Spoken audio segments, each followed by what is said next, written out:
அன்பே சிவம் மனமே குரு என்றுணர்த்திய குருவே போற்றி. சத்தும் சித்தும் எதுவென்று உணர்த்திய குருவே போற்றி.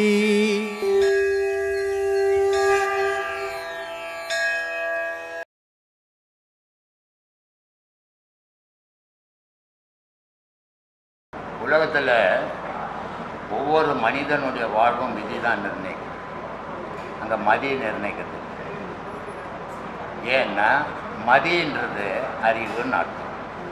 அந்த அறிவு எதுலேருந்து உருவாச்சுன்னா அது விதியிலேருந்து உருவானது தான். ஒரு தாய் தான் விதி, குழந்தை தான் மதி. அந்த குழந்தை எது வரைக்கும் விளையாட முடியுமோ தாய் விளையாட விடுவான். குறிப்பிட்ட காலம் போச்சுன்னா அந்த தாய் பிடிச்சி மடியில் உட்காந்து வச்சுருவான். விதியினுடைய நிலையை தான். விதியை உலகத்தில் இதுவரைக்கும் எவனும் ஜெயிச்சுவோம் ஒருத்தன் கூட இன்னும் வரல.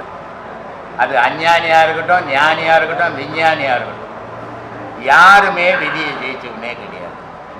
விதின்னா என்ன? வீன்னா காற்று, தீன்னா நெருப்பு.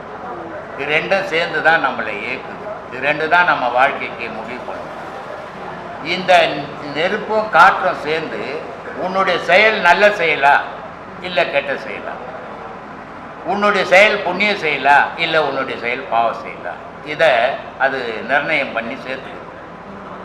இதில் நீ எதை நிறைய செய்த, புண்ணியத்தை நிறைய செய்த, இப்போ இந்த இவ்வளோ துன்பத்தில் இப்படியாப்பட்ட இன்னலான காலத்தில் பணம் ஆசை கொண்ட காலத்தில் ஆனால் நீ நன்மையே செய்யணும். இந்த நன்மையை என்ன பண்ணுது? இந்த மதி செய்கிற செயலெல்லாம் விதி சேர்த்து வச்சிருந்து அடுத்த பிரிவில் உன்னை சுகவாசியான இடத்துல இருந்து பிறக்க வைக்கணும். ஆனால் இந்த காலகட்டத்தில் நீ நல்லா இருக்கிற, நீ பல பேருக்கு துன்பத்தை கொடுக்குற, நான் நல்லா இருக்கிறேன்ட்டு பல பேரை இன்னல் பட வைக்கிற, பல பேர் மனம் துன்பப்பட வைக்கிற, இதையெல்லாமும் சேர்த்து அடுத்த பிறப்பை என்ன பண்ணுதுன்னா சரியான எல்லாரும் விட துன்பப்படுற மாதிரி உன்னை பிறக்க வைக்கிறது. ஏன்னா மதின்றது பிறந்த பிறகு தான், விதின்றது பிறக்கிறதுக்கு முன்னாடியே இருக்குது இல்லையா? நீ பிறந்த பிறகு தானே உன் மதியை வேலை செய்ய விட முடியும். நீ பிறக்கிறதுக்கு முன்னே உன் மதியை வேலை செய்யாது, அங்கே விதி தான் வேலை செய்யும். அந்த விதியாகப்பட்டது தாயினுடைய கர்ப்பத்திலேயே கூட கொண்டுட்டோம் குழந்தைய. அந்த விதியாகப்பட்டது பிறந்து அப்போ ஒரு 5 வருஷத்தை வச்சுருக்கோம், அப்புறம் கொண்டுட்டோம். அந்த விதியாகப்பட்டது 100 வயசு வரைக்கும் கூட வச்சுருக்கோம். அந்த இடைப்பட்ட காலத்தில் விளையாடுறது தான் மதி.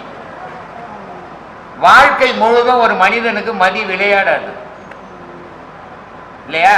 இப்போ உடம்பெல்லாம் தளர்ந்து போச்சு, பெரிய அறிவாளி நீங்கள், எல்லா செயலையும் செய்யக்கூடிய ஆற்றல் உண்டு உங்களுக்கு. ஆனால் உடம்பெல்லாம் தளர்ந்து ஒரு மூலையில் உட்கார்ந்த பிறகு இந்த ஆற்றல் எங்கே போச்சு? உங்களுக்கு செய்ய முடியுமா? அப்போ விதி என்ன பண்ணிடுச்சு? உங்களை மூலையில் உட்கார வச்சிருச்சு, மதி அங்கே ஒடுங்கி போச்சு. அதனால மதின்றது ஒரு குழந்தை மாதிரி, விதின்றது ஆரம்பமும் முடிவும் விதி தான். இது விதி எப்படி முடிவு பண்ணுது? நீ செய்கிற நன்மை, நீ செய்கிற தீமைக்கு ஏற்ற மாதிரி உன்னுடைய பிறப்பை உண்டாக்கிக்கின் போது. இதுதான் உலக சுழற்சி. ஒரு புளியங்கொட்டை இல்லைன்னா ஒரு புளிய மரம் திருப்பி வரவே வராது உலகத்தில். வருமா? வராது. அது மாதிரி நீ இன்னைக்கு இல்லைன்னா நாளைக்கு நீ பிறக்க போறதில்லை, நேற்று இல்லைன்னா இன்னைக்கு நீ வாழ போறதில்லை. எப்பவும் மனிதன் இருந்துக்கினே இருக்கிறான், மனிதன் செத்துக்கினே இருக்கிறான். மனிதன் எது சாகுறான்னா மனம் சாகுது, ஆன்மா சாகல. அப்ப ஆன்மா பிறப்பு எடுத்துக்கினே இருக்குது, மனிதன் மனமும் உடலும் சாகுது. திரும்பி திரும்பி எடுத்து அந்த உடலுக்கு ஏற்ற மாதிரி அந்த ஆன்மா வேலை செய்யுது, அந்த உடலுக்கு ஏற்ற மாதிரி மனம் உருவாகுது.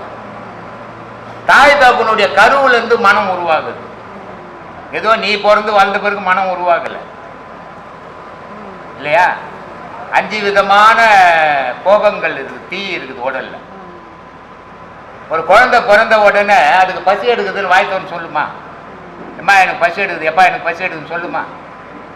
என்ன பண்ணுது? அழுவுது. அப்போ அழுவும் போது கோபத்தீ உண்டாகுது.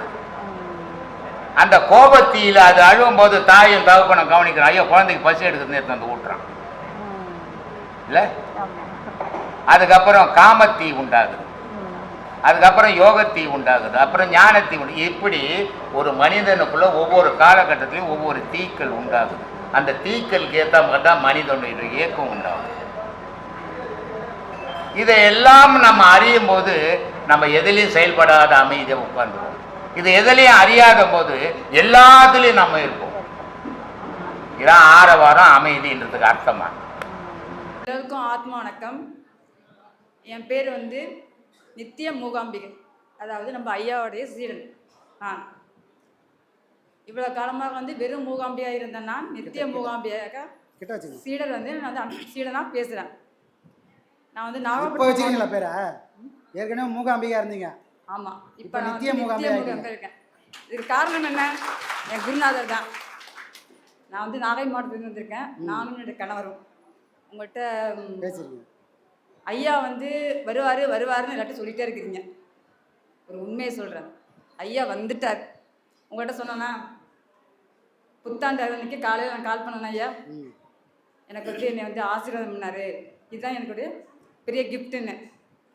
நீங்கள் வந்து வருவாருன்னு எல்லாத்தையும் சொல்லிகிட்டே இருக்கிறீங்க. நான் எல்லா சீடருக்கும் சொல்கிறேன், ஐயா வந்தார்.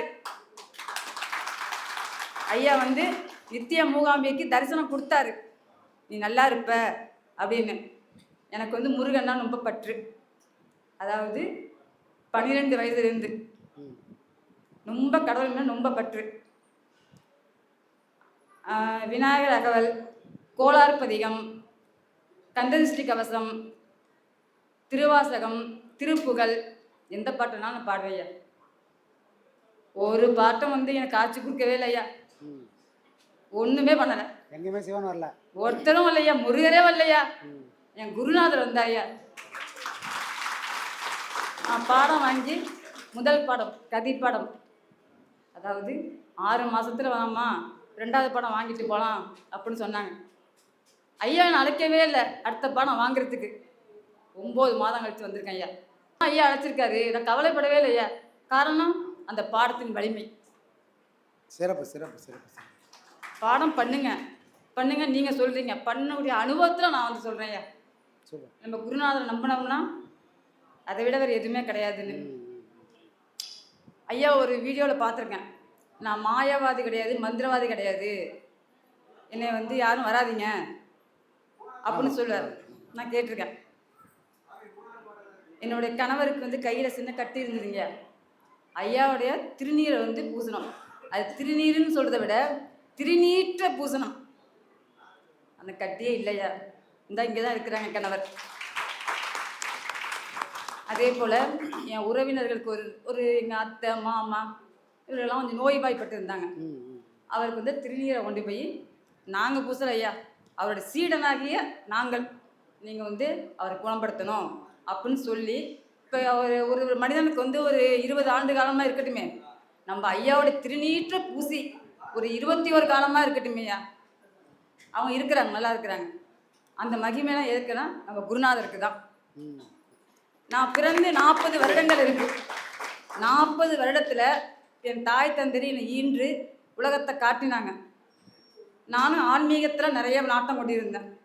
ஆனால் இந்த கதிப்பாடம் வாங்கி 9 மாதங்கள் எங்கள் ஐயாவோடைய நான் தொடர்பு கொண்டிருந்ததுனால, இந்த இருக்காங்க அம்மா, இந்த இருக்காங்க அப்பா அப்படிங்கிற ஒரு நிலைமையை வந்து அடைஞ்சிருக்கேன். ஏன்னா நான் நிறைய கஷ்டங்கள் பட்டிருக்கேன் சார். அந்த கஷ்டம்லாம் கருமாவில் தான் அந்த கஷ்டப்படுறீங்கன்னு இப்போ நீங்கள் சொன்னீங்க. அவ்வளோ பெரிய கருமா வந்து 40 வயசு எனக்கு என்ன பண்ணிச்சு, கஷ்டப்பட வச்சுது. நான் அவ்வளோ ஆன்மீகத்தை சாமி கும்பிட்டோம்.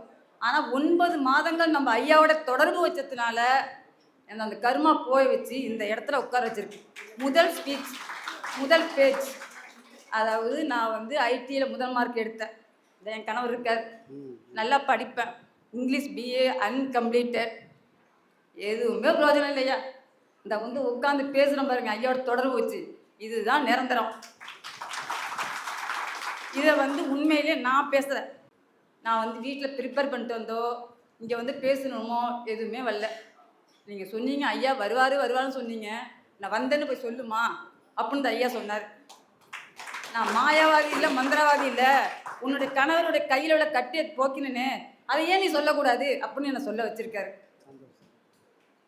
நம்ம வந்து யாரோட உருவாடணும், நானும் எவ்வளோ சொந்த பந்தங்களோட உருவாடி இருக்கேன். என் தாய் மேலே பற்று வச்சுருக்கேன், என் தந்தை மீது பற்று வச்சுருக்கேன், என் கணவர் மீதும் பற்று வச்சுருந்தேன். ஆனால் யாருமே எனக்கு பிரயோஜனம் இல்லையா. என் குருநாதர் மீது வச்சிருக்க பட்டு தான் என் நிரந்தரம். அனுபவத்தில் சொல்கிறையா, ₹1 காசு இல்லாமல் ஒரு நேரம் நாங்கள் இருந்தோம்.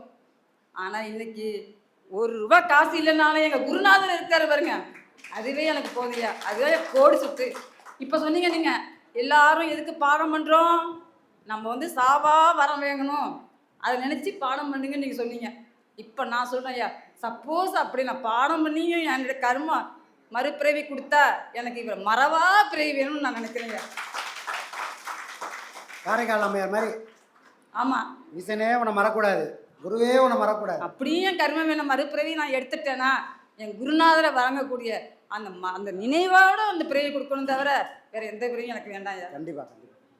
ஆத்மா வணக்கங்கள். ஆத்மா வணக்கம். நான் பேசல, இந்த மனபாவனையோடு மட்டும்தான் ஒரு பாடம் பண்ணுறவங்களுக்கு அவங்க யோகி ஆகக்கூடிய வல்லமையே வரும். இந்த பாவனை இல்லாமல் நானும் ஏதோ மிஷின் மாதிரி பண்ணிட்டு இருந்தேன்னா அந்த பாடத்தால் எனக்கு எந்த பயனும் இல்லை.